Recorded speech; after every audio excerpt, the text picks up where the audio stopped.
moving on with some of the lessons that we wish we had learned earlier with death and dementia. And this video, I'm going to talk about grandma and grandpa. Grandma and grandpa came from Germany in 1959. They had to be sponsored. Grandpa had to have a job. They had to be backgrounded before they could even get on the ship. And kind of like it should be, things were a lot different back then, and they had to learn English, which was huge.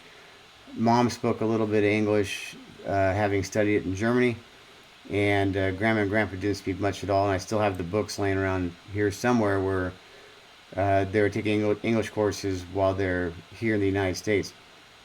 But and grandpa had to be at his job like 2 days after the ship landed with him on it. So the reason I bring that up is if you're going to end up caring for your folks and English is their second language, and you're like me and you can't speak that language for shit. And if there's Germans out there listening, meine Deutsch ist scheiße, aber ich lerne Deutsch. And so I'm trying to learn some now. A little late, but better late than never. One of the first things that we found out that went for grandma was speaking English. And so we know that she started slipping, and she was in her 60s, unfortunately, when we started noticing little differences, and she'd slip a German word into an English sentence and just didn't seem quite the same. We probably, had we been a little bit more prepared, I don't know, we might have looked a little bit closer at it. Nothing you can do anyway. And ultimately, they end up diagnosing her with Alzheimer's, which that and dementia, from what the doctors tell me, it's kind of the same animal, and it doesn't really matter. There's nothing you can do about either one of them. And so, when she was having some trouble doing that, forming the sentences in English only, that started to slip. At one point, and I think the saddest point, was she came up and spoke absolute gibberish to me. It sounded like kind of gibberish with maybe a German accent, was about it, but nothing made any sense. And then, clear as a bell, she said, "I don't know what I'm saying anymore." And then went right back to gibberish. And so that's when they know that their mind is gone, and we're dealing with that, or we dealt with that with mom and dad. That's probably the toughest part, at least for me. And grandma could still get around really well, but ultimately her English went. One of the big things that grandma loved doing for all of us was cooking. And I got to tell you, if you see somebody starting to slip like that, pay attention, sit in the kitchen with them, do whatever. And I didn't think anything of it because she's always been such an amazing cook. And at one point, a buddy and I were painting their house, and she said, kind of broken English with some missing words there, she was going to make us lunch, and walked up to me holding a can of Drano and said, "Is this what I use for lunch?" And I said, "Yeah, we're going to eat out. We're good. Don't do it." So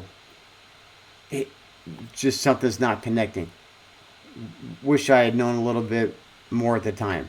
Ultimately, grandma couldn't speak any English at all. Fortunately, grandpa could still communicate with her in German. Apparently, that was perfect still, and from what mom and grandpa said. And grandpa wanted to take care of her. She was his absolute life. That's nothing else mattered to grandpa except grandma. And so he prided himself in taking care of her. When he was in his 60s, though, he had cut down a freaking 75-foot pine tree, like you do, apparently. And it fell on him, go figure, severed his leg, and when they reattached his leg, it was never the same. And so when grandma started to wander, he tried things like putting extra locks on the doors, and she ended up figuring those out, or went through another door, and she would always get out. And he just couldn't keep up with her because she could walk as fast as can be, and he had a horrible limp and just couldn't keep going.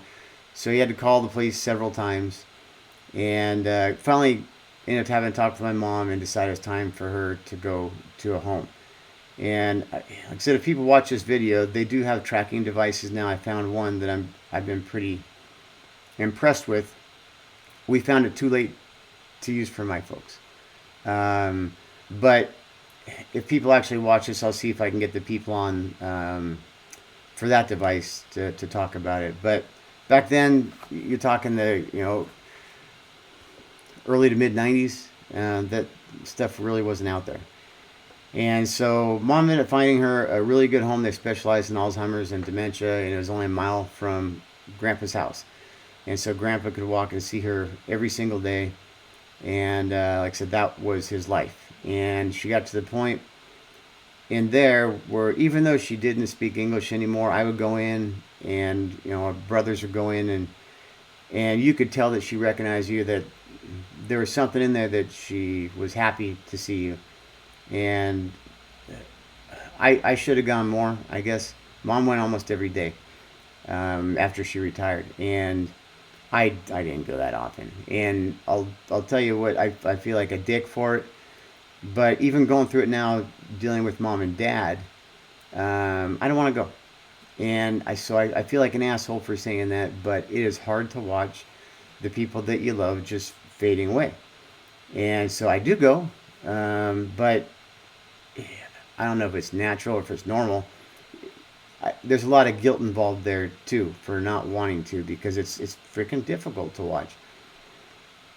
So as Grandma faded, and they had to keep an eye on there too at the home, because she could, like I said, still walk really well and get out.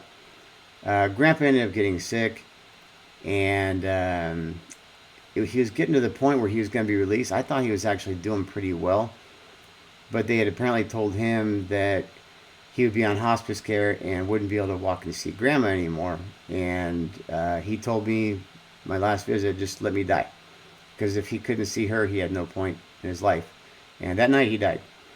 And so we went and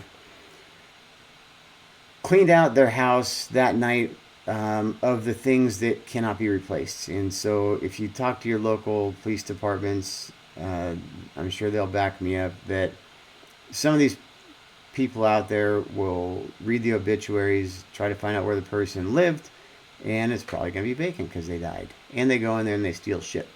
So it's evil, but it happens. And so take out the stuff that you can't replace. I mean, a TV or silverware really doesn't freaking matter unless it's a family heirloom. But photos and jewelry and cash and all that stuff to get it out.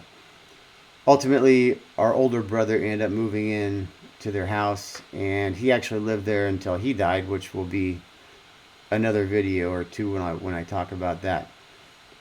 But Grandma lingered for quite some time. She got to the point in the home where once in a while you get a half English sentence, but she really couldn't communicate much after a while, and then there was just zero spark in her eye when anyone walked in. She didn't recognize anyone. And Mom and Dad saw that and had a talk with my brother and I, the one helping with these videos, and they were really specific that if that were to happen to them, if they were to get Alzheimer's or dementia, they did not want to linger like Grandma did. It was 6 or 8 years in that state, and it was horrible to watch. So we kind of took mental note. I wish I'd paid more attention. But when you do get to the point, what are you going to do about it anyway? You just have to keep moving forward and until nature takes its course.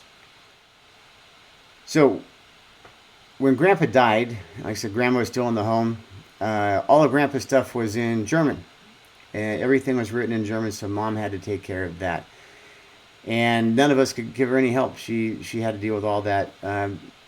Before my career, I had previously worked as a body snatcher, and so I made $15 per body, picking people up and bringing them to the morgue or mortuary, and it was a freaking horrible job, so I don't recommend it. And but back, in the '90s, $15 it adds up. And you make ends meet. So I knew some people in the business. Say, hey, Ma, I got it. I'll handle the funeral arrangements, the cremation. I got it. I'll take care of everything. Trying to be helpful. And some of these places are good. one place where he was cremated was outstanding, and I'd worked with them before. They really actually cared about the families. Some of these places just, they know they have you. What else are you going to do?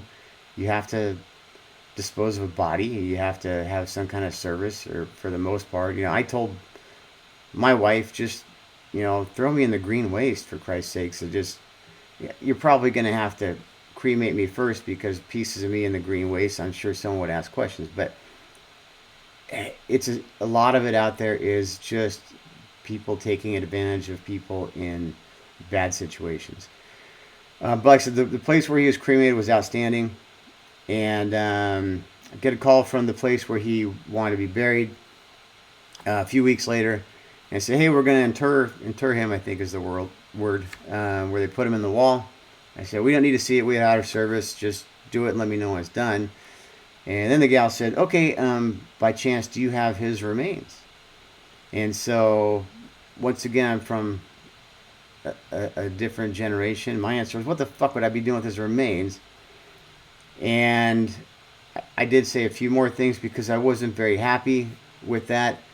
Talked to some people who I had previously worked with, and after a few days, we were able to locate his remains. And kind of the reason I bring that up is it's kind of funny now looking back on it, because the panic of a few days telling my brother that's helping with this video, I didn't have to explain to Mom that the one thing I told her I freaking lost a body, for Christ's sakes. But it ended up working out. Or at least they handed us a box. I mean, I guess I really don't know what was in it. But they said it was a body, so we kind of went with that, and he's getting interred in the wall there. But so many of these people who you're going to have to deal with, one, and you are going to run into some good people, so I don't want to be too much of a dick, but a lot of these people are just trying to take advantage. They're trying to upprice you and things like that. And then some of them are just stupid. And back in the day, in the 80s, 90s, and stuff like that, if you called any company, you called Radio Shack, or which doesn't exist anymore, Ace Hardware, which is still around, you're going to find someone that actually knows plumbing and electrical, and they're going to answer your questions and things like that too. It's not the case anymore. And even back in the 90s when I was dealing with this, it's just whoever walked in off the street and applied got hired and didn't know anything about the job. So pay attention, and you have to, I'm not, even in my career, I was totally against micromanaging. And hopefully I didn't do it if anyone out there worked for me. But you really have to micromanage these people when you're doing it. And it sounds stupid, but you need to tell them, here's where his remains are. I need you to pick them up, and I need you to let me know when his remains arrive at the funeral home, or at the cemetery. And it sounds ridiculous, but if you're not that specific, what's going to happen is this. They're going to have some dick that basically went there and signed for my grandfather's remains, but didn't actually pick them up. And so then they end up getting to the cemetery, and there's paperwork for remains, but there's no remains. And so really pay attention, and kind of the things I want to stress in this one, because I don't want to make these videos too long. If your family members that you're going to end up caring for speak another language, learn it. At least learn the basics, because it's going to probably come in handy. And when you're dealing with other people on this, you're going to have to be a micromanager, because you can't expect people to really know their jobs anymore, unfortunately, these days. So I'll go into some more things on the next video. Until then, God bless you all, and God bless the United States of America.